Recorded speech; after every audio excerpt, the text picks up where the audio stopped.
সকলকে রমজানুল মোবারকের শুভেচ্ছা জানিয়ে শুরু করছে আজকের প্রতিবেদন। কৃষিকথা চ্যানেলের আজকের খামার পরিক্রমায় আমরা এসেছি সাতক্ষীরা উপজেলার কামারিখোলা গ্রামে একটি ঘরোয়া পরিবেশে খামার পরিদর্শন করতে। আমাদের এখানে আপনারা দেখতে পাচ্ছেন যে একটি একদম পারিবারিক খামার যেটা বলা চলে, কারণ এই খামারের যে উদ্যোক্তা সে নিজে একজন কৃষিকাজ করে এবং সে তার সাথে তারও সংসারের যে গৃহিণী সে আছে এবং তার সাথে যে সংসারের যে বাচ্চারা সদস্যরা আছে বাদ বাকি সদস্যগুলো হেল্প করে। এখানে তিনি বাণিজ্যিকভাবে হাঁসের খামার করলেও ঘরোয়া পরিবেশে এর যে কায়িক শ্রমটা, এর খামার করার পিছনে যে আপনার ন্যূনতম যে মানসিক মজুরিটা, সেই মজুরিটা তিনি প্রয়োজন মেটাচ্ছে তার হচ্ছে সংসারের মাধ্যমে। তো আমরা এতদিন আপনাদের যে খামারগুলো দেখাতাম, সেখানে দেখা যেত যে বাণিজ্যিক খামারগুলোতে সাধারণত দেখা যাচ্ছে যে শ্রমিক নিয়োগের একটা ব্যাপার থাকতো।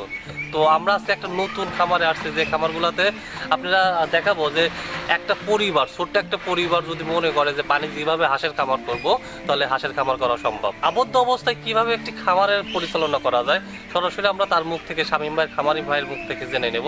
চলুন আমরা সরাসরি শামীম ভাইয়ের সাথে কথা বলি।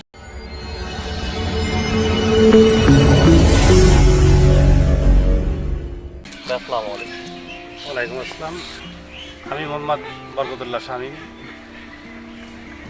আচ্ছা ভাই, আপনি যে এই ঘরোয়া পরিবেশে একটা খামার ভিত্তি দাঁড় করেছেন, আপনি মোটামুটি যে হাঁসগুলো বাচ্চাগুলো পালন করতেছেন, এবং আমি যেটা এসে দেখলাম যে এই খামার পরিচালনার পিছনে আপনি এবং আপনার স্ত্রী এবং আপনার সন্তানরা শ্রম দিচ্ছে, তো আপনি এটা কিভাবে সম্ভব? এটা আসলে আমি ওই রকমভাবে বাণিজ্যিকভাবে করিনি। আমি অল্প কিছু আমার সঞ্চয় নিয়ে আমি শুরু করছি আর কি। আমি নিজে যাতে এর পিছনে শ্রম দিয়ে আগাইতে পারি, এটি আমার চিন্তা ভাবনা। বুঝতে পারছেন, তার মানে অল্প শ্রমে যে খামারগুলো শুরু করলেন, সেই খামার শুরু করার পিছনে যে এক্সট্রা যে মজুরি, লিভার ভিত্তিক যে মজুরি, সেই মজুরিটা বাদ দিয়ে আপনি চিন্তা ভাবনা করলেন যে সংসারের অন্য সব যারা ব্যক্তি আছে, যারা আমার সংসারের সাথে, তাদের নিয়ে আমি খামারটি পরিচালনা করবো। আচ্ছা, আমরা তাহলে প্রথমে আসি, হাঁসের বাচ্চাগুলো আপনি কই থেকে সংগ্রহ করছেন?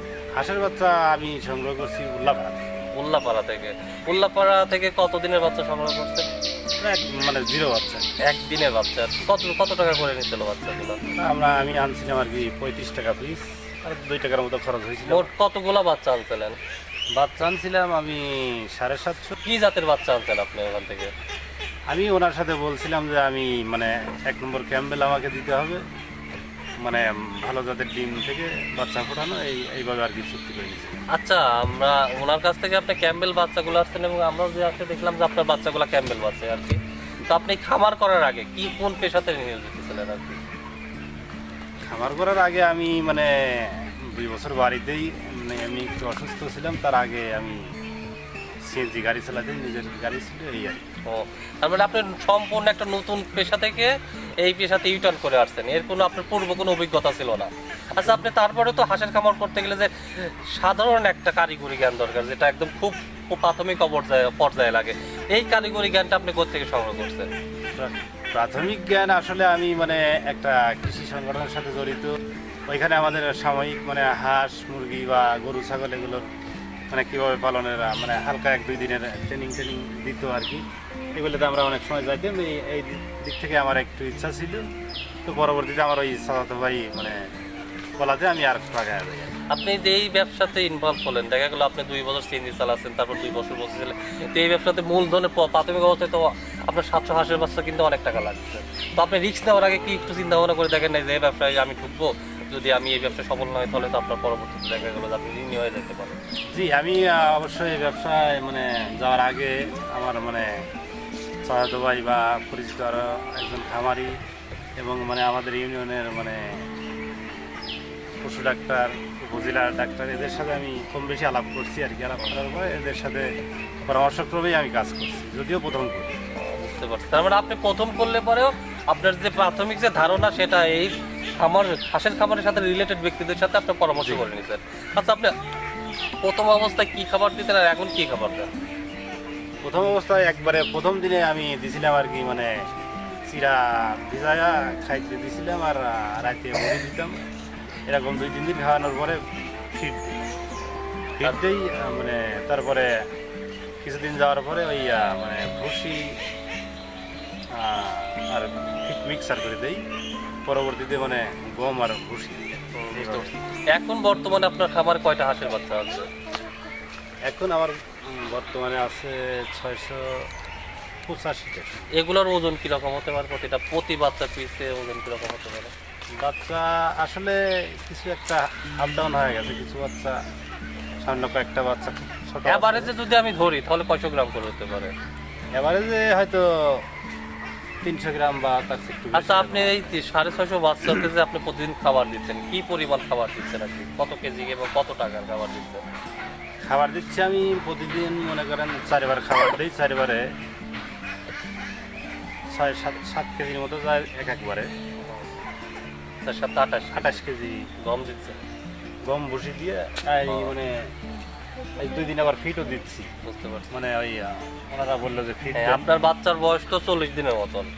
জি। এই 40 দিনের বাচ্চা আপনি যদি প্রথম থেকে হিসাব করেন তাহলে 40 দিনের পর্যন্ত বাচ্চা থেকে পর্যন্ত কত টাকা খরচ হতে পারে বাচ্চা হচ্ছে শুধু খাবার বাবদ আর কি?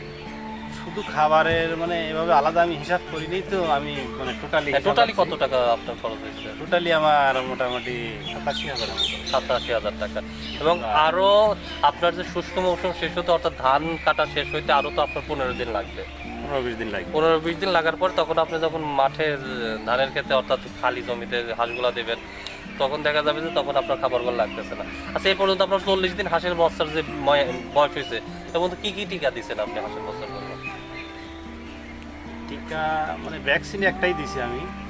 ভ্যাকসিন একটা দিচ্ছেন এবং সাথে কি হাঁসের বাচ্চার যে ওই যে সাধারণ যে অসুখগুলো হয় যে দেখা যাচ্ছে ঘাড় ফোলা কিংবা হচ্ছে খায় না না, কাশে, এরকম এগুলি আমার আল্লাহ দিলিয়ে পর্যন্ত কোনো সমস্যা আসে নাই, কিন্তু এই ভ্যাকসিনগুলো কোথা থেকে সংগ্রহ করছেন? ভ্যাকসিন আমি আমার উপজেলা থেকেই সংগ্রহ করছি। উপজেলা থেকে সংগ্রহ করছেন। ভ্যাকসিনগুলোকে কেউ আসে দিয়ে গেছে না আপনি নিজে নিজে? আমি নিজেই এবং আনছি। পরবর্তীতে কোনো ভ্যাকসিন দেওয়ার কি কোনো দরকার আছে হাঁসের বাচ্চাগুলো? পরবর্তীতে মানে দ্বিতীয় ভ্যাকসিন আমি 14 দিন পরে পরে দিয়ে দেওয়ার দেন। চিন্তা ভাবনা করছি আর কি। তো আপনি এইভাবে হাঁসের বাচ্চাগুলো কতদিন খাওয়ানোর পরে, বিলে খাওয়ানোর পরে কতদিন পরে হাঁসের বাচ্চাগুলো ডিম উৎপাদনে যাবে আর কি? কতদিন এতো বয়স হবে? মানে 5.5 মাস 6 মাস এরকম বলছিল আর কি, যাদের কাছ থেকে বাচ্চা আনছি বা ডাক্তারের সাথে আমি একটু আলাপ আলোচনা করছি, সবাই এরকম টার্গেটই দিচ্ছি আমার। তা আপনি তো অনেকের কাছ থেকে শুনেছেন, তো আপনি কি মনে করেন না যে এই পেশাতে যারা খামার করতে চায় কিংবা আপনি খামার করতেছেন, একটু কারিগরি জ্ঞান থাকলে কিংবা ট্রেনিং নেওয়া থাকলে একটু সুবিধা হয়, এরকম কিছু? না, সেটা তো অবশ্যই অবশ্যই মানে সুবিধা হয়, মানে নিজে দেখা যায় যে অনেক কিছু জানা থাকলেও ছোটখাটো কিছু হলে নিজেই একটা ইয়া করা গেল। ট্রিটমেন্ট দেওয়া যায় আর কি। আসলে দর্শক বিন্দু, আমরা অনেকে হয়তো মনে করি যে হাঁস একটি লাভজনক খামারি ব্যবসা, কিন্তু হাঁস চাষের পিছনে যে লাভজনক ব্যবসাকে প্রতিষ্ঠিত করার পিছনে অনেক সময়ের দরকার আছে। প্রায় 4 থেকে 5 মাস এর পিছনে শ্রম দিতে হবে এবং একেধারে অর্থলগ্নি করতে হবে, এবং তারপরে যখন ডিম উৎপাদনে যায় হাঁসগুলো, তখন আপনি লাভের মুখটা দেখতে পাবেন। এবং যারা নতুন খামারি তাদের উদ্দেশ্যে আমি একটা কথাই বলবো, যারা খামার করবেন, বিভিন্ন সময় দেখা যায় যে আমরা বিভিন্ন সময় এনজিও থেকে লোনগুলো নেই, লোনগুলো নেওয়ার ফলে দেখা যাচ্ছে যে আমার হাঁস ডিম উৎপাদনে যাইতে পারতেছে না, কিন্তু আমি ওদেরকে এনজিওর লোনও শোধ করতে পারতেছি না। তখন দেখা যাচ্ছে যে আমি মাঝপথে হাঁসের বাচ্চাগুলো বিক্রি করে দিচ্ছি, কিংবা হাঁসের যে খাবার কেনার টাকাগুলো থাকতেছে না। তো এই বিষয়গুলো আমাদের একটু সূক্ষ্ম বিষয়গুলো মাথায় রাখতে হবে যে আমরা হাঁসের খামার করার জন্য যে 4 থেকে 5 মাসের যে নিজের সংসার পরিচালনা করার জন্য যে একটা আর্থিক টাকা পয়সার ব্যাপার আছে, এই বিষয়গুলো মাথায় রাখতে হবে। এবং আমি আপনাদের একটা জিনিস আজকে দেখাবো, সেই জিনিসটা হচ্ছে যে অল্প পুঁজিতে আমার এই ভাই 40 দিন হাঁসের বাচ্চার বয়সে 87,000 টাকা খরচ করছে, আর হয়তো ওনার 4 মাস খাদ্য খাওয়াতে দেখা যাবে যে 4 মাসে আর কত টাকা খরচ হতে পারে?